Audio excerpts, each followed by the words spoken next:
तो सुना है सर आपको ऑफर्स भी हो रही है सर।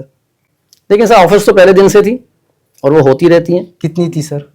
सर देखें, 5 लाख से उसने स्टार्ट किया और 20 लाख पे गया, और उसने ये कहा कि 1 घंटे के अंदर मैं आपको 20 लाख रुपए देने के लिए तैयार हूँ। मैं सिर्फ एक कॉल करूंगा और आपको 20 लाख रुपए। सर ले लेते पाकिस्तान में तो वैसे भी यही लोगों का माइंडसेट ये है कि ले लेते हैं, अपने घर बार चला लेते हैं, अपनी लग्जरी लाइफ बना देते हैं।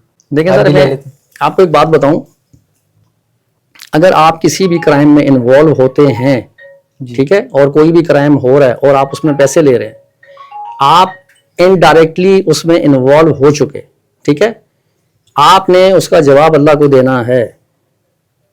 अब जिस तरह से मैं आपको एक छोटी सी मिसाल दे रहा हूँ, आजकल एक ट्रेंड चल रहा है मुख्तलिफ जुरिडिक्शंस के अंदर, ये गुटखे और मावे का, ठीक है ना, जिससे बहुत ज़्यादा लोग कैंसर में मुब्तला हो रहे हैं, ठीक है।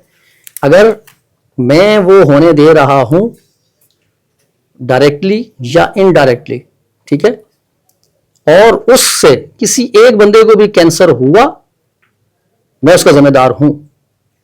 चाहे मैं ये कह लूं कि जी मेरी कोई जिम्मेदारी नहीं है या इस गुटके से कुछ नहीं होता, ठीक है ना, ऐसी बात नहीं है सर। आप जिम्मेदार हैं और यहां भी जिम्मेदार हैं, आप उस फैमिली के भी गुनाहगार हैं और क़यामत के दिन आपने अल्लाह को जवाब देना है।